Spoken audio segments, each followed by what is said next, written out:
E agora vamos para ele.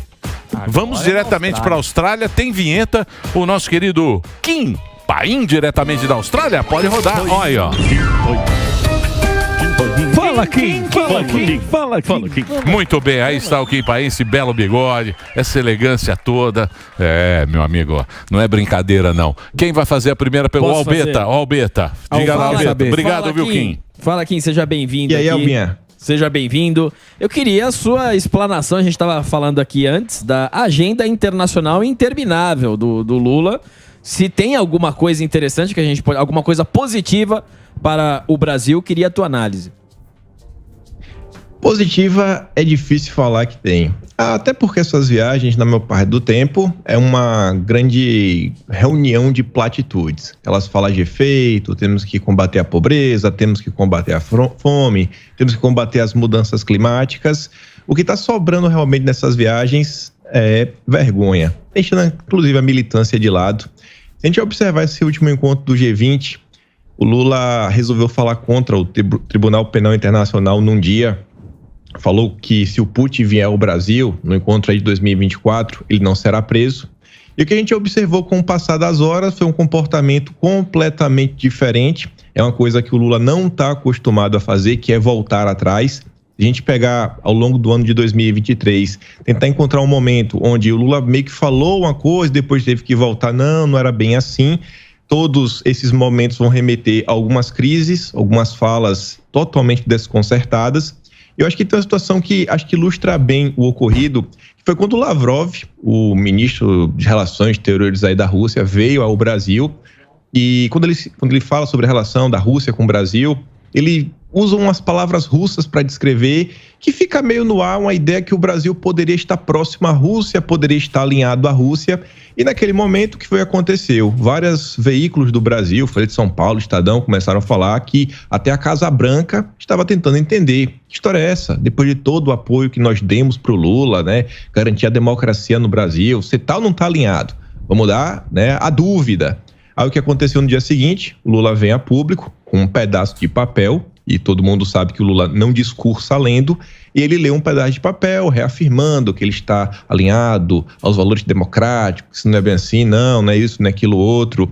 Então, se a gente para analisar todo este ocorrido, além de mostrar que o Lula estava mentindo quando ele disse que ele não conhece o tribunal, a imprensa nas últimas horas soltou algumas notas, lembrando que o próprio Lula já trabalhou para fortalecer o tribunal, a defesa de Lula já considerou levar o caso dele na época, lá em 2018, para o tribunal. A esquerda queria, né, processar Bolsonaro, entregar o relatório da CPI da pandemia, inclusive o senador Humberto Costa, que é do PT, junto com o Randolfo Rodrigues, que é um senador que hoje está sem partido, mas é o líder do governo no Congresso, então levaram para o Tribunal de Haia. Então Lula faz aquele discursinho que não, que aquilo outro, etc, tudo mais, e volta atrás, ele recua.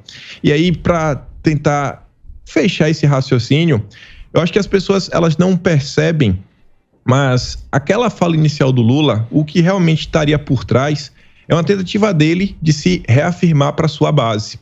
A gente para analisar o governo, como as coisas estão andando, as coisas não estão muito boas. O Lula, nos últimos dias, teve que fazer algumas demissões, teve que colocar alguns ministros que estariam, pelo menos assim, mais próximos da esquerda, como a Ana Moser, do Esporte, teve que abrir espaço para o Centrão, e ele, mais uma vez, achou que por estar no exterior, podia fazer algum tipo de aceno para aquela esquerda mais raiz, mostrar que ele ainda mantém um alinhamento com Rússia, China, a turma do BRICS, aquela turma mais ligada, sei lá, a um bloco comunista, mas no final do dia não deu em nada, teve que voltar atrás e fazer o Brasil passar vergonha no mundo. Boa, é isso aí. E essas brigas, hein, Kim, da esquerda aí por conta das indicações, hein? Aonde vai chegar? Pois é, da esquerda... Antes de você responder, eu preciso fazer um break agora, que o Reginaldo me pede um break para a Rede Jovem Pan em todo o Brasil. O papo tá muito bom, mas eu tenho que fazer um breve comercial aí para quem está acompanhando no rádio. Já já a gente volta com o Kim Paim. É isso aí, pode completar, desculpa. Vamos lá, sobre essas brigas aí. Então, essas brigas, se você parar para analisar, até você vem da campanha para cá, você vê que o Lula, ele teve apoio da chamada Frente Ampla, que foi os partidos mais ao centro. Além disso, o Lula teve o apoio da esquerda. Isso eu estou falando em termos de política. Só que a esquerda no Brasil, conforme os anos foram se passando, ela também foi se modificando. As pautas foram se modificando, começaram a aparecer outros grupos e alguns grupos que antes tinham um posicionamento começaram a mudar ao longo do tempo. Hoje se fala muito na agenda woke, agenda identitária, que se você olha para o Brasil, acho que um dos partidos que mais encabeçam essa agenda é o PSOL. E é um dos grupos que apoia o Lula. Se você olha os ministérios do Lula, você encontra algumas pessoas mais alinhadas com essa agenda. E quando você olha para o PT e você tenta procurar aquela turma, PT mais raiz, que falava do Foro de São Paulo, da era do Disseu, do Guxique, ali a fundação do partido, a turma da Fundação Perseu Abramo, você acha poucos nomes. Ainda tem a Dilma, tem o Aloysio Mercadante no BNDES, mas já com um discurso meio diferenciado, vem falando de agenda verde, crédito de carbono, o próprio Haddad abraçou essa pauta de vez. Então você vem tendo meio que essa tensão. Você tem esse militante mais novo, que está a favor dessa agenda woke, você tem aquela esquerda raiz, esses são os dois grupos que estão brigando em torno dessas indicações. E o último episódio que envolve essa briga, que ela vem crescendo, é a indicação que vai ter agora com a aposentadoria da ministra Rosa Weber. O Lula vai indicar mais uma pessoa para o Supremo. Uma ala da esquerda está fazendo uma campanha aberta, tem site, tem lá inclusive os grupos que estão apoiando esse movimento para o Lula indicar uma ministra negra para a Suprema Corte. E aquela esquerda mais raiz, ela vem resistindo, falando, precisa ser negra, ou a gente tem que fazer uma nomeação, sei lá, que esteja mais alinhados aos valores da esquerda, né, a democracia, o progressismo, atribui inclusive o progressismo essa ala mais progressista, mais woke. Então, essa confusão, ela tá aumentando, ela tá rachando a base do Lula, e aí você conecta com essa questão do G20. Quando o Lula tenta fazer esse aceno pro Putin, para essa esquerda, falar, não, se o Putin vir, ele não vai ser preso, ele está tentando meio que conter essa rebelião em sua própria base. Você olha para a turma da esquerda nas redes sociais, eles nos últimos dias foram para cima do Gregório do Vivier, foram para cima do Jean Willis, meio que por motivos diferentes, mas o Gregório do Vivier está bem envolvido nessa questão da indicação. Essa turma da esquerda mais raiz, eles estão batendo muito na tecla das ONGs que estariam por trás, estão apontando, olha só, aquelas ONGs têm ligação com Jorge Soros, aquelas ONGs têm ligações com organizações vinculadas ao governo americano, como o USAID, Instituto Woodrow Wilson, a NED e outros grupos que estão apoiando todo esse projeto. Então você vê que esse debate ele está acontecendo, ele vem promovendo pequenos rachas na esquerda e como isso vai se dar nos próximos meses, que é a grande interrogação. Hoje o Lula goza de amplo apoio da imprensa, mas dentro da esquerda algumas pessoas já começam esse debate. Teve até nos últimos dias, inclusive, a desfiliação do Mangabeira Unger, ele não é do PT, ele é do PDT, mas ele aponta que uma das motivações que o fizeram sair do partido é o alinhamento do PDT com o PT. Ele não vê mais saída, ele acha que o Lula está seguindo essa agenda de ajudar as elites e entregar esmola para os pobres. Isso daí não é a solução que a esquerda deveria apresentar para o país. Mas isso sempre foi, o PT sempre foi assim, né? Pois é. Engana os pobres e os ricos. Novidade não é, né? Continua no poder. Mas eu não concordo com esses negócios aí do woke, porque se você for pensar bem, isso é pra quem tá bem alimentado, viu, Kim? Eu vejo você muito bem alimentado, muito bonito, com belos... né, bigode. Belo bigode, uma internet maravilhosa. O nosso querido Albeta também preocupado com isso, fazendo muito sucesso. Quem tá com fome... Quem tá com fome, e o Brasil tem quantos? 33 milhões? Segundo ele, de fome? Sim. Não. De famintos, né? Não, tem famintos no Brasil. 33 Você acha milhões. Que o cara que tá passando fome tá preocupado em todos? Tá se cagando pra isso. Tá preocupado em todos ou em globalismo e tal? Mas só que os caras importam, os caras gostam de copiar os Estados Unidos, né? Não, eu sei, mas é uma bolha. É uma bolha. Mas é uma bolha. Mas é uma classe alta, Emílio. Quem tá com fome não tá preocupado com... O pessoal da cultura woke é o pessoal com mais grana. Calma, deixa o Kim. Mas o ponto é exatamente esse. Essa que é a tensão na esquerda. Porque para e pensa. A turma, chão de fábrica, tá em busca de quê? De emprego, tá em busca de uma melhor qualidade de vida, que é um projeto que fale de infraestrutura. E aquela esquerda mais raiz tá falando disso. Que era aquela esquerda nacional desenvolvimentista. Tem que desenvolver, tem que desenvolver, tem que desenvolver. Mas quando você olha para o governo Lula em termos reais, o que é que está sendo proposto? Quando fala de PAC, é PAC verde. Para saúde, educação e defesa, 130 bi. 1,5 tri para cidade inteligente. Transição energética. Um monte de maluquice. Aí você olha as obras de infraestrutura, sei lá, Ferrogrão, até hoje no céu do papel. Você olha a questão da Petrobras, a margem equatorial. Pode, quem sabe, colocar o Brasil numa posição, assim, nunca antes vista na história. Porque o que a Guiana descobriu ali na região dela equivale a 75% de todas as reservas no Brasil. O Brasil pode? Não pode. Por quê? Porque a turma da Marina não quer. O Renato Agostinho, que é presidente do IBAMA, acabou de dar entrevista para a Veja falando que não é prioridade. Não é prioridade, vai ser a questão aí da margem equatorial, ele está vendo os negócios lá do pré-sal. Então, quando você olha o governo Lula em termos práticos, em termos reais, as propostas que estão sendo enviadas para o Congresso, você vê que estão todas ou alinhadas a essa agenda ou alinhadas a essa agenda do rentismo. Então, ele abandonou essas pautas.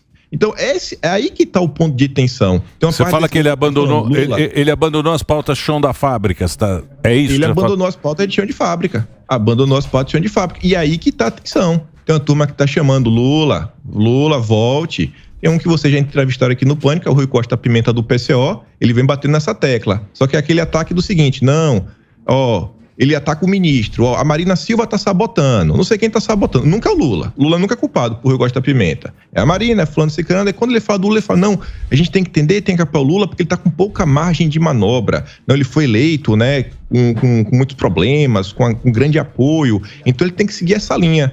E outras pessoas que, inclusive, foram nomeadas pelo Lula recentemente, como Elia Jabbour, que é uma pessoa de extrema esquerda, do Nacional Desenvolvimentismo, está lá no Banco do BRICS com a Dilma Rousseff, ele foi um dos que afirmou com todas as letras, ainda na época da transição. Tem pelo menos um membro ligado ao Open Society em cada grupo de transição do governo. Então, essa é a tensão que está rolando na esquerda hoje. Uma parte não quer aceitar que Lula traiu a esquerda para abraçar essa agenda, woke, identitária, tudo muito bonito, muito bacana. Mas isso aí é só para bobo, isso aí é só para tonto acreditar. Mas é o tonto que faz barulho, você sabe disso. Eu sei, mas o então. que o Lula fez? O que o Lula fez para as minorias? Não fez nada, ele não fez nada a piada lá, a piada lá de Pelota. Só que a única coisa que o Lula fez é a piada de Pelota e usa o boné. Só que esse ponto que você falou, essa bolha justamente então, essa que faz barulho. Mas essa bolha não é a bolha. Não isso é uma bolinha. Isso é elite. Mas você é o Gregório Vivier lá. Mas você tá correto quando o Jean Willis. Mas, por exemplo, você acertou quando você falou que a esquerda raiz, ela não conversa mais com o povo. Não conversa. E aí eles precisam... O Mano Brown falou isso. Exato. E aí eles precisam atualizar. Não tá... Quem tá mais... O Bolsonaro, sim, sem máscara, jogando sinuca. Tá mais lá com a turma. Lá em Sobradinho, lá, como é que chama lá? Lá em Ceilândia, lá em Brasil. Sabe quando ele ia jogar lá andando de cavalo? Ele representa muito mais pro povo do que o Lula viajando pra Índia. Sim, mas é aquilo que você falou. A esquerda raiz, ela não tá mais representando nada do povo. Aí a intenção é até perguntar pro Você acha que o Lula representa o povo? Não, mas a intenção dessa pauta woke é porque não é mais o Lula, pô. Não. O woke é atualizar. Por que ele tá interessado nisso, Kim? Porque ele fica perdido no discurso de pai dos pobres, que ele não é mais pobre. Eu sei, o Lula mudou muito. Eu sei disso. Isso todo mundo tá vendo. Mas qual é... Deixa o Kim falar. Eu tinha perguntado e você respondeu. Não, eu respondi não. Eu dei minha humilde opinião. Mas a minha... Kim, por que você acha que o Lula mudou a chavinha e não se importa, como o Mano Brown falou, tem que voltar pra base? Por que isso? Interrogação. Eu acho assim, quando você olha a própria primeira-dama, eu acho que vem influenciando muito o Lula nesse sentido. E mais do que isso, quando você olha a composição de forças que hoje regem o mundo, até em termos de esquerda, você olha que na América do Sul tá todo mundo meio que enveredando para essa agenda. Você vê que a América do Norte também é quem vem puxando, e também a turma da União Europeia, que é o grupo que o Lula resolveu se aliar. O Lula resolveu se aliar, ele acha que é mais vantajoso, ele acha que essa turma vai dar muito mais gás, muito mais poder para ele continuar aí brilhando, né? O PT continuar brilhando. Ele resolveu abraçar essa pauta, que inclusive ele vê que no Brasil reverbera. Porque quando você pega a elite brasileira, né? A elite da esquerda do Brasil, qual é a pauta que eles apoiam? Eles apoiam o chão de fábrica? Eles apoiam a revolução? Desenvolvimentismo? Não é. É a turma que fala de SG, a turma que está preocupada com crédito de carbono. Que é bonito, então, né? a turma que o Lula abraçou. Vamos trazer para perto os banqueiros amigos, preocupados com a justiça social, preocupados em salvar a Mãe Gaia, etc, tudo mais, colocar toda essa agenda bonita, cheirosa, trouxe toda essa turma para o conselhão do Lula, vem ali mantendo o contato muito próximo também com a Haddad, na construção de alguns mecanismos. Você vê que o próprio arcabouço fiscal, que foi muito criticado até pela turma da direita, a esquerda raiz também não aceitou muito bem. Falou que o Lula acabou de enterrar qualquer projeto de desenvolvimentismo quando apresentou o arcabouço fiscal. Então você vê, cara, ele não consegue agradar, ele só consegue agradar a elite financeira do país, que é a turminha SG, que hoje ocupa aí a Faria Lima. Boa. Bom, vou agradecer a participação sempre muito boa do nosso querido Kim Paim. Mais uma vez eu quero lembrar que o Kim tá com o Atlas. Já exatamente. Todo mês você pode entrar, o maior registro da história recente brasileira. Você entra lá, tem todo esse papo que a gente fala aqui, compilado e organizado. Exato, mastigado para você poder acompanhar tudo que sai em rede social, tudo que sai nas emissoras, tudo que sai no jornal. O Kim vai lá, faz uma compilação, um trabalho muito bacana e publica para você. KimPaim.com. Obrigado, viu, Kim? Semana que vem você está de volta, né? Valeu, galera. É isso aí. Obrigado. Kim Paim conversando com a gente diretamente da Austrália. É isso, Gordão? É isso aí.